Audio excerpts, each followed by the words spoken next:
Hey everybody, welcome back to another episode of Flim Haven Reviews. I'm your host Sawyer as always, and today we are moving on to part 2 of the Aspad Spookers. Very excited because this movie feels a lot like the last movie we talked about, Stir of Echoes, from 1999. So they're only about 4 years apart because today we are talking about Gothika from 2003. This movie is another one just like Stir of Echoes. I think these are like definitely kind of sister brother movies, because this one is also one of those that I saw at the Blockbuster video, the cover all the time. Halle Berry with her hand up, and it's I think it says like "not alone" on her arm. I remember seeing that. I remember always kind of wanting to watch it, but I remember even back in the day this movie being really maligned for not being a very good film. Which, as we're about to talk about, in just a second, I kind of disagreed with. So on IMDb, it's got a 38 Metascore, which is womp womp, and a 5.8 user, which isn't amazing either. I still think both of those. I think this movie is underrated. Is it the greatest movie ever? Definitely not, but it is underrated. I definitely think that it's better than a 38 Metascore for sure, and I would argue it's even better than a 5.8. Although we'll get into it when we get into the things that I didn't like. There might be some reasons why 5.8 is the common consensus, because you got to think 5.8 out of how many users, and then within that, a lot of people are going to maybe give it scores like I am, and then there's a lot of people that are like, this movie makes no sense, so I'm giving it a 1 out of 10. So that's the thing that you always have to caveat when you're looking at the average scores of IMDb. And 5.8 is not the best in the world, but it's definitely not Snow White. So there's that. Anyway, so let's get into the overview. There's not too much to talk about. I think this might be a pretty quick episode, and that's usually a sign that this episode is going to end up being 35 minutes long. But let's look at the overview. So 7 out of 10, which is the same I gave for Stir of Echoes, and I think there's some reasons for that. There's some pluses and minuses as far as like when stacking this movie with Stir of Echoes, but I think that they kind of hit the same, or maybe scratch the same itch. So in the end, it's kind of a similar experience, except for with some different important caveats. So it's not as consistent as Stir of Echoes, I will say that, but the setting and the vibes are, titularly gothic, which is very good. And as someone who loves gothic aesthetics, that's like kind of my favorite, lover of H.P. Lovecraft, as well as older Edgar Allan Poe and things like that. Just the gothic vibe has always been stuff that I really like. And so this movie, even though set in the modern day, definitely hits on the gothic vibes, which we'll break down a little bit more when we get into things I like. But truly that's one of the things that's getting this movie a 7 out of 10, is that while it may not be as consistent, it may not be as clever as Stir of Echoes, it is more beautiful to watch, and it has those vibes that just personally hit me the right way. Also, we have 3 Oscar winners in this movie, which is pretty crazy, and they're main characters of the film. Halle Berry, of course, being the main character. Robert Downey Jr. recently got his Oscar for Oppenheimer, and then Penelope Cruz, of course, longtime legendary actress who's I think at least won one and been nominated for a few. All of them are high caliber actors. And so seeing them all in this movie is pretty crazy. And their performances, while maybe being not their career best, it doesn't mean that they're not done well. And I think that they elevate this movie a little bit more than, say, if there was a bunch of non-actors in there. Especially Penelope Cruz, who plays this like kind of famous crazy Chloe Sava, and she does a really good job doing that. She kind of starts the movie off in a great way, because she really seems crazy. So she's doing that well. Burned from the inside. Didn't know because you are dead. Let's go, Chloe. I'm not touching her. I'm not touching her. Let me go. Let me go. And once again, comparing this movie to Stir of Echoes, it is very similar to in the way that it's like the ghost murder mystery film. It's the same genre, which I enjoy. And there's, as you will see as I get into the story, there's literally some just like plug and play. It's the same kind of vibe, like I was talking about last week with movies like Sixth Sense and others, and other films where the ghost helps you figure out a murder mystery, basically. So that's pretty cool. So overall, it's a fun ride. You just don't think about it too much, and we'll get into that as well when we get into things I don't like, as caveats, I guess. So let's get into the narrative. And of course, this is also the time that I tell you that get on YouTube, go watch this episode instead of listening to it on my YouTube channel. It's just Film Haven Reviews, although it might be hard to find in the search bar because I'm not popular enough yet. So definitely go into the show notes if you're listening to this on a podcast app. Or on the computer. The show notes will have the link for the YouTube, and then you can go and subscribe. That really helps me out. And also, it makes doing all this work to visually show you the show worth it. So also Spotify, if you're on Spotify, which I highly recommend that you do because, I mean, it's great. And if you're for podcasts, I'm pretty sure it's free. Obviously, you have some ads, but you have ads anyway if you have premium for podcasts. But my point is that with Spotify, you also can watch this episode. So go on Spotify or YouTube if you want to, especially during the narrative, watch these scenes because it makes a lot more sense when you get to visually see it instead of just listening to it. Okay, let's get into it. So Dr. Miranda Gray, played by Halle Berry, is a psychiatrist for the Woodward Women's Penitentiary, and she works alongside her boss/husband, which is weird, Dr. Douglas, and her fellow psychiatrist/mentee, Pete Graham, who's played by Robert Downey Jr. And he also very obviously has a crush on her. It's very thinly veiled. After a long night interviewing the aforementioned crazy Chloe Sava, Dr. Gray heads home in the pouring rain, only to find she has to take a detour from her normal route due to flooding. Upon reaching the other end of a very cinematically ominous covered wooden bridge, I'm looking at you, Beetlejuice, Dr. Gray makes it past the bridge only to then immediately crash her car after swerving out of the way from a girl who miraculously appears in the middle of the road. Never seen that one before. Oh wait, I have, in like every scary movie ever. Being a doctor, Miranda of course goes to try to help the girl, only for the girl to spontaneously burst into flames and grab her, forcing Miranda to black out. And when she awakes, she is sitting in a cell at the very same penitentiary that she works for. Of course she does, because that's like gotta be the hook of the movie, right? Anyway, now Miranda must figure out why she's being incarcerated while also investigating the fate of the young girl, who keeps popping up to her as a ghost. Bum, bum, bum. You know, as you would expect. So it's interesting, though. We got like a couple, I'll talk about that in things I like. I do like the premise of this, especially because you've got like this, the ghost is more of a poltergeist, which is cool too. So you got the ghost mystery, but then you also got this like I guess this is where the big difference is between Stir of Echoes. Although there is like a question over whether Kevin Bacon's going crazy or not. He does seem to get more obsessed and his mental health is declining. But in this one, it's like she's being told that she's crazy and she's in the asylum, and you have to, it's one of those classic things where it's like the more you say I'm not crazy, the more you sound crazy. And so that gets played up a lot. So you've got this whole I'm stuck in an insane asylum angle, and then you've also got this I'm stuck in an insane asylum with a ghost who is a poltergeist, so they can actively like harm me. So we'll get into that a little bit later, but I did like that.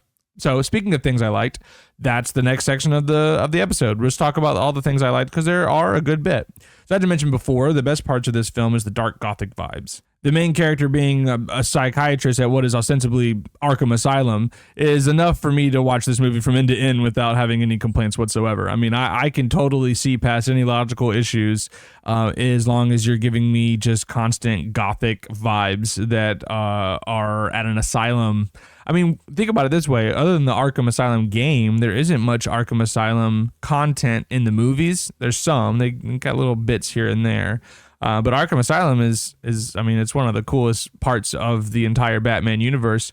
And speaking of H.P. Lovecraft, that's where Arkham Asylum is named after, because in Lovecraft's stories, Arkham is a city. But anyway, I love the vibes of this film. I mean, if they did anything right, they gave us gothic vibes. That's what I was looking for. And for a movie called Gothika, it lives up to its title. So that's like the best part of the movie, in my opinion. And I love that like most of the scenes happen at night, and much of the time it's storming. And like I said, the ghost is kind of a poltergeist, and so there's lots of scenes where the lights are flickering on and off. And so if you like that kind of dark, stormy setting, it does boost the mystery just inherently by having such a spooky atmosphere. So I really liked that. And then there's a great escape scene too, which of course she's going to try to escape. And because she works here at the asylum, she knows all the little nooks and crannies, and she knows how to get around different places. And there's this great scene where she's up like kind of towards the roof, and she's on these catwalks and stuff. And I don't know, just really good sense of setting. And that, like, I think that comes with the set design as well as kind of, I think too, they had that classic kind of David Fincher late 90s, early 2000 blue-green tint to the filter. And so that it also kind of gives like a late night feeling as well. And so it just really, like, the vibes are there and they're great. It's the best part of the movie. Also the scares are pretty good. There's a couple of really good kind of jump scares. I won't ruin them because there's not that many, but the ones that come, they're good. So I'm happy about that. And then of course, like, kind of getting back into that concept, the idea of her being stuck in a small confined space with the poltergeist is actually terrifying. I mean, truly, and it is really scary to think about that. Like, there's a great scene where she gets put in solitary confinement, and the poltergeist is literally like beating her up and throwing her around the room. And when the guard looks through the window, it just looks like she's doing it to herself. And because she's in an asylum, it makes sense that she'd be doing it to herself because she's crazy. And so I think the marriage between the ghost stuff and the kind of mind bender stuff, like psychological drama, I think those two things like really worked well together a lot of times in the film. So I really did like that. Even though there might be some pitfalls with this movie, the concept and the atmosphere is very strong. And with that, the cinematography was actually pretty good too. Very competent, and sometimes it got pretty creative. I'm thinking of one shot where it opens up on Miranda waking up in her cell, and the camera's like above her, and it's like close up on her face, but then it like pulls above and then pulls out, like, so it's like above and then out towards the back of the cell, or the front of the cell, I should say, all in one shot. And it's just a great sense of setting, but also it's just like a creative one continuous shot in a movie that didn't really need, I mean, you didn't have to do that. You could have just had two cuts, you know. I mean, that's like the beauty of a lot of cinematography is like, how can we make this creative in a scene that is just kind of normal? Oh, and actually, speaking of which, in that same scene, there's another great moment because the ghost, the poltergeist, there's like the camera is now like using the ghost as its perspective, which is a really cool thing to begin with. I'm thinking like the recent movie Presence. But in this way, there's some really cool effects mixed with the cinematography. So it's coming from the poltergeist perspective, and it's kind of toying with her, Halle Berry, and so it goes like, it rushes to her face and then goes around her neck, like through her hair around her neck, and then wraps around and then goes behind the cell door, like the cell window, and then wraps back around and does it again, goes up right to her eye. And like all that stuff is like a really, I mean, one, it's creative cinematography just on its own, but also it's pretty obvious that they're blending like some CGI, some visual effects with the practical effects of what the camera's doing. And I honestly don't know how they did it. It's very similar, speaking of Fincher, it's very similar to like the David Finchery vibes of say like this era of him.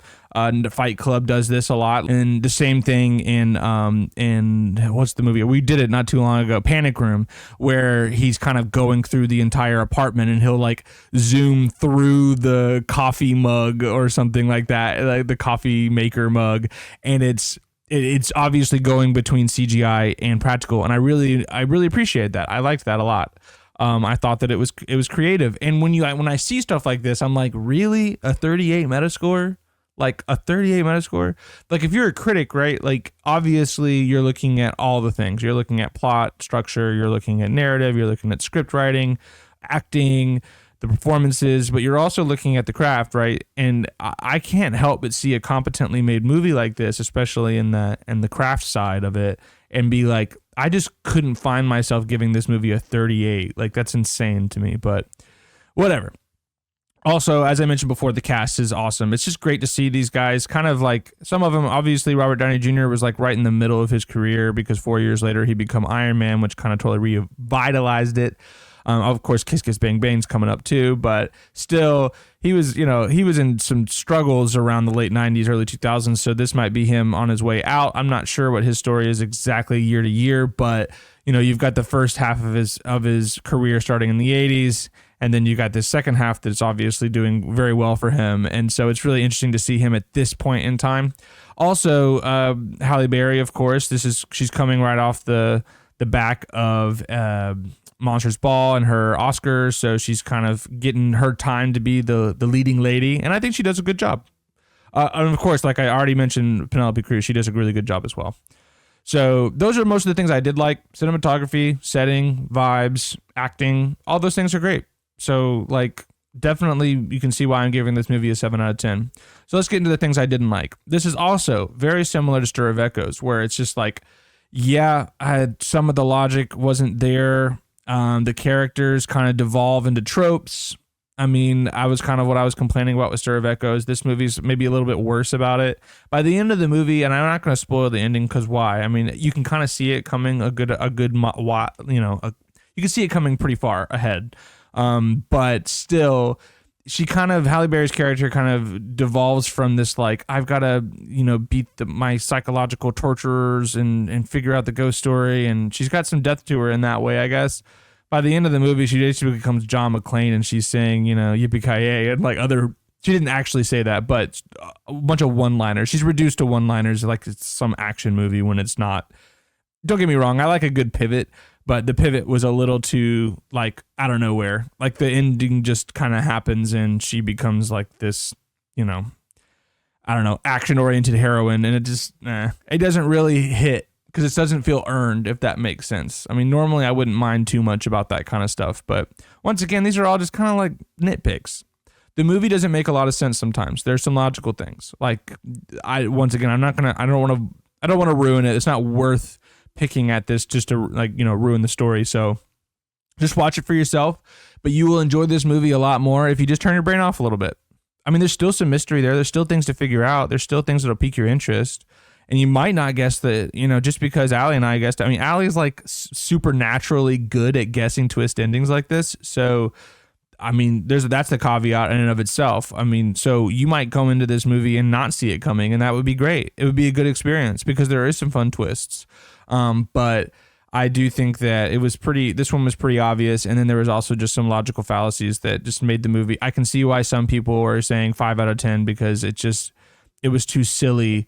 Not that the movie itself was silly, but just the fact that they couldn't see past some of the dumb logic in the script writing. So yeah, there's some nitpicks, but 7 out of 10 still.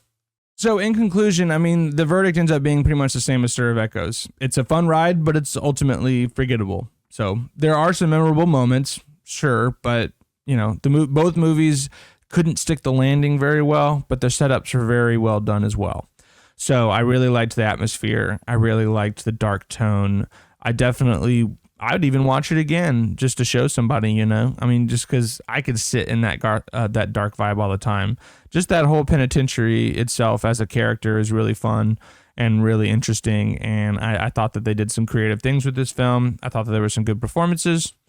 And I think it's definitely not... it's definitely not worthy of the low rank that it gets from both users and critics. So, yeah, as far as a supernatural murder mystery goes, like ghost spooker mystery, an Aspad spooker, as we've been calling them, this one is up there with the rest. Once again, kind of like Stir of Echoes, this is one that you're going to get to once you've already seen all the best movies out there that are like this. So it's definitely in the B class range, but for a B class, very enjoyable. Well, that's it for this week. Next week, we're going to be talking about Sam Raimi's The Gift, which is a Sam Raimi film that I've just kind of danced around for a long time. We've already done a Raimi on the podcast, I think, right? Oh, yeah, we did The Dark Man. Didn't love that movie too much, even though a lot of people really like it. But this one I've already seen, just going to go ahead and say, and it was good. So I can't wait to get into it. So stay tuned for next week. I hope you guys have a great week this week, and I will see you next Friday.